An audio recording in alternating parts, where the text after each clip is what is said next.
ദൈവനാമത്തിന് മഹത്വമുണ്ടാകട്ടെ. ഞാൻ Ofni PJ, CSI Ascension church Kakkanad സഭാംഗമാണ്. ജേർണി ത്രൂ ദ സാംസിൻ്റെ 111 ദിവസത്തിലേക്ക് ഏവർക്കും സ്വാഗതം. ഇന്ന് നമ്മൾ ചിന്തിക്കുന്ന വേദഭാഗം സങ്കീർത്തനം 68 18 മുതൽ 27 വരെയുള്ള വാക്യങ്ങളാകുന്നു. സങ്കീർത്തനം 68 എന്നത് ദാവീദിൻ്റെ സങ്കീർത്തനമാകുന്നു.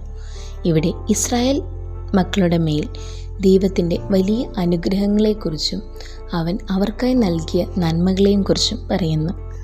സീനായി മുതൽ ദാവീദ് രാജാവ് വരെ എങ്ങനെ ദൈവം അവരെ അത്ഭുതകരമായി നടത്തിയെന്നും അവൻ്റെ ശക്തിയും ബലവും ജനങ്ങളെ മുമ്പോട്ട് നയിച്ചതിൻ്റെ സന്തോഷവും പ്രകടിപ്പിക്കുന്നു. ദൈവത്തിൻ്റെ ഈ അത്ഭുതക്രിയകളാൽ ഇസ്രായേൽ മക്കൾ അവനിൽ വിശ്വസിക്കുകയും സ്തുതിക്കുകയും മുമ്പോട്ടുള്ള ജീവിതം ദൈവിക പ്രകാരമുള്ളതായി തീർക്കുകയും ചെയ്തു. 68 സങ്കീർത്തനത്തിൻ്റെ 19 വാക്യം ഇപ്രകാരം പറയുന്നു: നമ്മുടെ രക്ഷയാകുന്ന ദൈവമായി നാൾതോറും നമ്മുടെ ഭാരങ്ങളെ ചുമക്കുന്ന കർത്താവ് വാഴ്ത്തപ്പെടുമാറാകട്ടെ. ഇവിടെ ഇസ്രായേൽ മക്കളെ ദൈവം കരുതിയതിനെക്കുറിച്ച് പറയുന്നു. എന്നാൽ ഈ വചനം നമ്മുടെ ദൈനംദിന ജീവിതവുമായി ഒന്ന് താരതമ്യപ്പെടുത്തി നോക്കിയാൽ ദൈവത്തിൻ്റെ അത്ഭുതകരങ്ങളെ കാണുവാൻ സാധിക്കും. നാം ഓരോരുത്തരും നമ്മുടെ ഭാരങ്ങളെ തനിയെ ചുമക്കേണ്ടി വരികയില്ല എന്ന് ഈ വചനം നമ്മെ ഓർമ്മപ്പെടുത്തുന്നു. നാം ഒരിക്കലും തനിച്ചാവുകയില്ല എന്നും അവൻ നമ്മുടെ ഭാരങ്ങളെ വഹിക്കുന്നു എന്നും നാം മനസ്സിലാക്കേണ്ടിയിരിക്കുന്നു. എന്നാൽ ഈ ലോകത്തിൽ നാം നന്മകളെക്കുറിച്ചും നമുക്കുണ്ടാകുന്ന ഭാരങ്ങളെക്കുറിച്ചും മനസ്സിലാക്കുവാനും അവ തമ്മിൽ വ്യത്യസ്തപ്പെടുത്തുവാനും പലപ്പോഴും മറന്നുപോകുന്നു. എന്നാൽ നമുക്ക് കുറച്ചു നേരം നമ്മുടെ നന്മകളെക്കുറിച്ചും ഭാരങ്ങളെക്കുറിച്ചും ചിന്തിക്കാം. നമുക്ക് ജീവിതത്തിൽ ഭാരങ്ങളെ തരുന്നത് ദൈവമാണ്.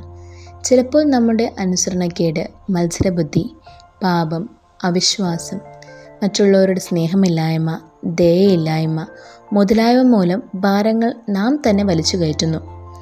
ദൈവം തിരഞ്ഞെടുത്ത വഴിയിൽ ദൈവഹിതം നാം സഞ്ചരിക്കുകയാണെങ്കിൽ ദൈവമാണ് നമുക്കിതെല്ലാം വരുത്തിയത് എന്ന് വിശ്വസിക്കുവാൻ നമുക്ക് സാധിക്കും.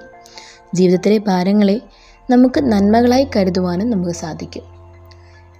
ഇത് എങ്ങനെയെന്നല്ലേ? നമുക്ക് ദൈവവചനത്തിലേക്ക് തന്നെ നോക്കാം.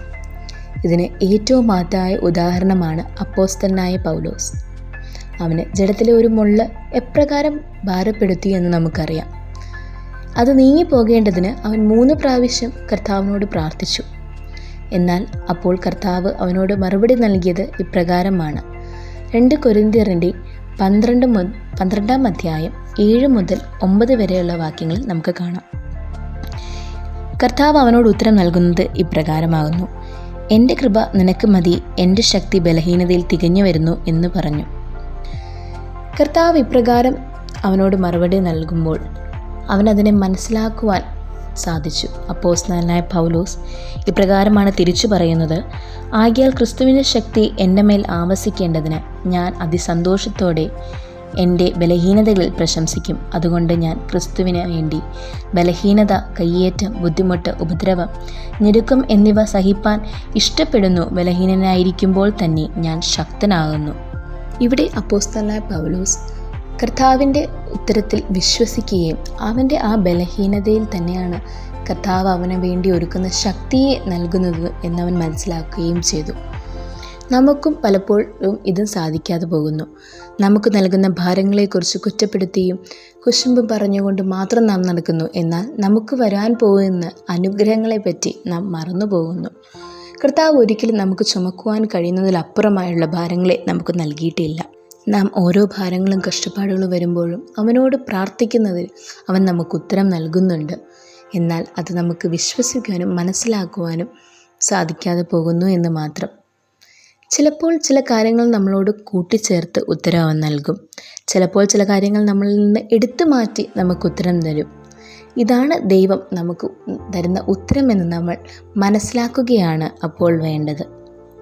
എന്നാൽ ആ സമയം നമ്മൾ പറയും, എനിക്ക് ചില വലിയ ഭാരങ്ങളുണ്ട്, ഇതൊക്കെ ചെറുത്, എന്നാൽ ഈ വലിയ ഭാരങ്ങളൊന്നും ഞാൻ നന്മയായി കാണുന്നില്ലല്ലോ എന്നായിരിക്കാം നമുക്കപ്പോഴത്തെ നമുക്ക് ദൈവത്തോടുള്ള ഉത്തരങ്ങൾ.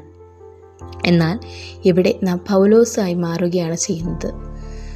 അവൻ നമുക്ക് നൽകുന്ന അനുഗ്രഹങ്ങളെ പറ്റി മനസ്സിലാക്കുകയാണ് നമ്മൾ വേണ്ടത്.